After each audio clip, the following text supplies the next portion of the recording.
El pasado 9 de noviembre se cumplieron 85 años de la Kristallnacht, o como se le ha denominado en español, la Noche de los Cristales Rotos. Fue una serie de ataques violentos perpetrados contra la población judía en Alemania y Austria durante la noche del 9 al 10 de noviembre de 1938. Los disturbios fueron instigados por las autoridades nazis y llevados a cabo por las tropas de asalto denominadas las SA y por civiles alemanes que destruyeron e incendiaron alrededor de 267 sinagogas, saquearon miles de negocios judíos, vandalizaron cementerios y arrestaron a aproximadamente 30.000 judíos, quienes fueron enviados a campos de concentración. La denominación de Noche de los Cristales Rotos se refiere a la gran cantidad de vidrios rotos que quedaron esparcidos en las calles como resultado de los destrozos. Esa noche marcó un punto de inflexión en la persecución sistemática de los judíos en Alemania y fue el preludio del Holocausto, durante el cual millones de judíos y otras personas consideradas indeseables por el régimen nazi fueron perseguidas y asesinadas. Tras la Segunda Guerra Mundial, el mundo se comprometió a que nunca más este tipo de errores se iba a repetir. Sin embargo, 85 años después, hemos visto cómo ha comenzado a aflorar un espíritu antisemita en algunas personas y comienzan a registrarse incidentes en contra de personas e instituciones judías en diversas partes del mundo. Tras el ataque terrorista de Hamas contra Israel el pasado 7 de octubre. Para conversar sobre este tema nos acompaña el profesor Tal Minran, quien es profesor de Derecho Internacional en la Universidad Hebrea de Jerusalén. Buenas noches, profesor. Buenas noches, Gladys. Gracias por estar estos minutos nuevamente en este espacio para hablar de esto que preocupa y mucho, esta corriente que cada día agarra más fuerza de antisemitismo. Pareciera que en algunos casos hace mucho tiempo está sembrada esa discriminación y rechazo, en este caso a la comunidad judía. Es verdad, es un proceso muy largo en la historia de la humanidad, la relación con el pueblo judío. Hemos conocido buenas temporadas y peores temporadas. Parece que en este momento estamos en una cima de tipo de rabia contra los judíos en la calle. Pero yo pienso que está conectado con más cosas que con la guerra con Hamas. Yo pienso que es algo más profundo. Son varios procesos que pasan en el mismo tiempo. Una razón es la cantidad muy alta de musulmanes que pasaron a vivir en Europa durante los últimos 40 años.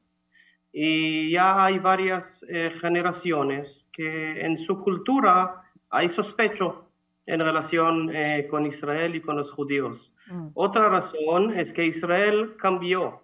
Israel ha empezado como el país pequeño en el Medio Oriente, el solo país judío dentro de una región que es totalmente diferente. Y todo el mundo quería apoyar a Israel, pero Israel volvió el fuerte en el sentido militar y eso cambió mucho la actitud. Perspectiva. La perspectiva, claro, de hecho algunos consideran que en esa repartición de territorio que le puede pertenecer y que sería justo también se considerara para tanto los israelíes como en este caso los palestinos, debería ser una repartición más justa, que Israel se ha ido apoderando del territorio y como dice usted, cada día más poderoso y supuestamente, de acuerdo al punto de vista de algunos que los cuestionan, sobre todo el Estado de Israel, se han aprovechado de los ciudadanos palestinos y los han terminado circunscribiendo a una franja como Gaza. Entonces, a mí me gustaría también su punto de vista al respecto sobre eso, que es un cuestionamiento. Es importante aclarar que judíos también vivían en el pasado en Gaza. Todo el territorio de Palestina, que hoy es Israel y los territorios palestinos, fue habitado por judíos y árabes juntos. Los árabes y los judíos vivían por siglos juntos, trabajaron juntos, compartieron su vida. Y en la época del colonialismo, especialmente en la época del mandato de Inglaterra en Israel, empezó la división entre judíos y musulmanes porque los dos pueblos empezaron a entender ahora van a repartir el país, ahora hay competencia por el territorio, ahora hay razón de empezar a unirse entre nosotros y tratar y negociar o luchar contra el otro pueblo en el país. Y es verdad que Israel hoy tiene más que el territorio original que investignaron en 1948, pero la mayoría de este territorio no es palestino, la mayoría es de Siria. El norte de Israel, la mayoría del norte de Israel es una zona que Israel ocupó de Siria después de la guerra de 6 días, y la razón de eso es más que todo de seguridad. Israel entendió que es muy pequeño y no puede defenderse de enemigos de todos los lados en el mismo tiempo, entonces tenía que empujar un poquito el territorio y crear como zona de defensa. Eso es la razón militar. Claro. Pero durante los años es verdad, hay que admitirlo. También la gente pasó a vivir allá en el norte y hoy judíos viven en el norte como si es parte del país. Y no sabemos qué va a pasar en el futuro con eso. Sí, de hecho, siendo o tratando de ser empático con los dos lados y tratando de ser justo con los dos lados, ¿cuál sería la repartición ideal de ese territorio? Es obvio que en la perspectiva de la comunidad internacional, los palestinos merecen Gaza y parte, sino la mayoría de la parte de Judea y Samaria.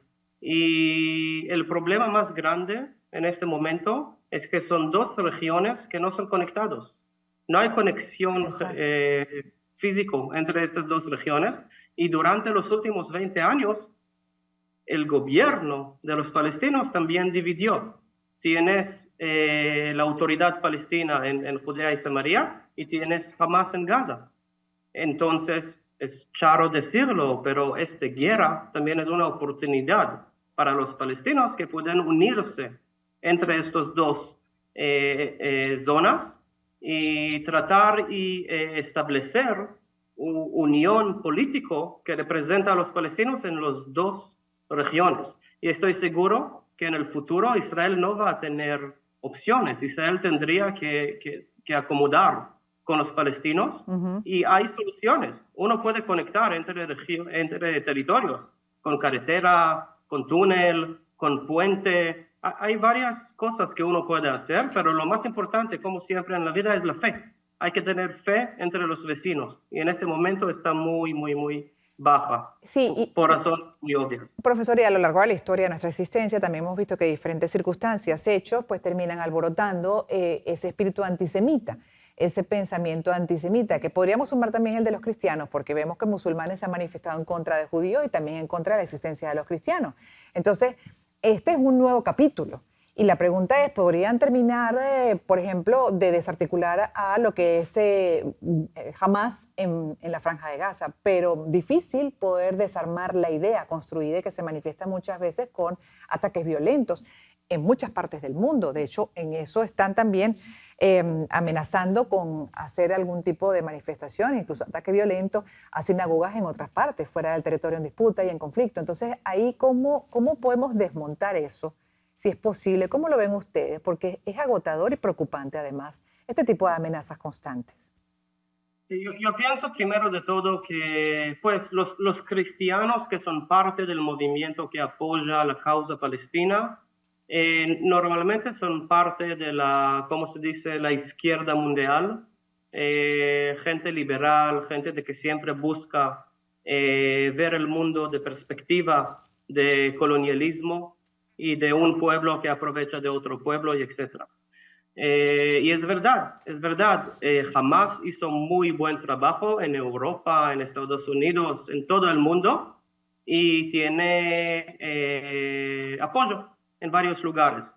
Pero tú dices, y es muy correcto, que uno no puede matar idea, pero ¿cuál es la idea de Hamas? En mis ojos, la idea de Hamas es más acabar con Israel que apoyar a los palestinos.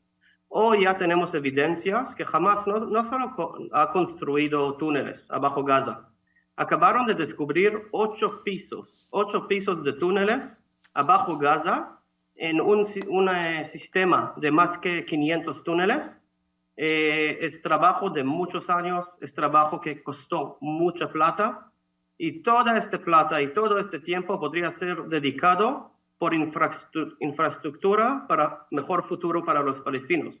Y en mis ojos, Ahora los palestinos tienen que decidir cuál idea es mejor, la idea de Hamas, de la autoridad palestina, o tal vez otra opción, tal vez va a crecer un nuevo movimiento político. Y en mis ojos, la autoridad palestina tiene más chance de apoyar la causa palestina en el mundo. Y el mundo va a dar más legitimación al país palestino con la autoridad palestina manejando el país. Porque después lo que ha hecho Hamas en el 7 de octubre, sería muy duro ver a Hamas como un movimiento político e ignorar el aspecto militar de Hamas, que la mayoría del mundo ahora entiende que es una organización terrorista. ¿Entiende todo el mundo realmente? Porque hay algunos que han salido incluso en defensa o han justificado esos actos por la supuesta opresión del Estado de Israel. Y ahí me detengo también, ya para terminar, profesor, su reflexión, justamente sobre lo que se manifiestan como ataques y cuestionamientos desde un ángulo contra el judío y no de cuestionamiento a lo que hasta ahora ha sido la política de ofensiva del Estado de Israel. Es igual que pues se cuestionen, en este caso, los musulmanes del mundo, que son la mayoría de bien, ¿no? Por actos terroristas, por ejemplo, de grupos como Hamas o Hezbollah, y se generalice. Entonces, me preocupa mucho ese enfoque que vemos incluso en nuevas generaciones, y ahí su reflexión, porque pareciera estar más vigente que nunca el antisemitismo. Es verdad, y siempre la vida es más compleja de la forma que se presenta en los medios de comunicación, en los periódicos, y en la forma que hablamos en la calle uno con el otro. La vida es complicada. Y también estoy seguro que entre Hamas hay gente que cree y quiere tener paz y relaciones buenas con los vecinos, y etcétera. Pero he dicho eso antes, la fe. La fe es el base de todo. Y yo no veo gobierno israelí que sería dispuesto a firmar cualquier contrato con Hamas. Eso no va a pasar. Entonces, si los palestinos quieren dividir la tierra con los judíos, la representación de los palestinos debe ser una representación que Israel puede sentar en la mesa con ellos. Y yo acepto que en el fin, en la vida, cada movimiento de independencia tiene un periodo que unos dicen que es terrorismo, unos dicen que son milicias, que son guerreros, etc. Y el guerrero de uno, el guerrero de libertad de uno, es el terrorista del otro, lo acepto. Claro. Y también en Israel teníamos milicias y grupos militares, pero los grupos militares judíos nunca cometieron un ataque como el octubre 7. Yo espero mucho que en el día después de esta guerra, que va a ser muy larga y no va a terminar en Gaza. Esta guerra va a seguir en Líbano, va a seguir tal vez en Irán, va a seguir tal vez en Siria. Este evento sería muy largo, pero espero que en el fin de todo, todos los lados van a entender, bueno, luchamos suficiente, ahora hablamos. Gracias, profesor, por haber estado con nosotros una vez más, profesor de Derecho Internacional de la Universidad Hebrea de Jerusalén, Tal Minram, hablando desde allá, desde el Estado de Israel, justamente el territorio israelí. Vamos a hacer una pausa y en breve volveremos. Y por cierto, lo hacemos viendo imágenes de la multitudinaria marcha contra el antisemitismo que se registró este martes en Washington, D.C.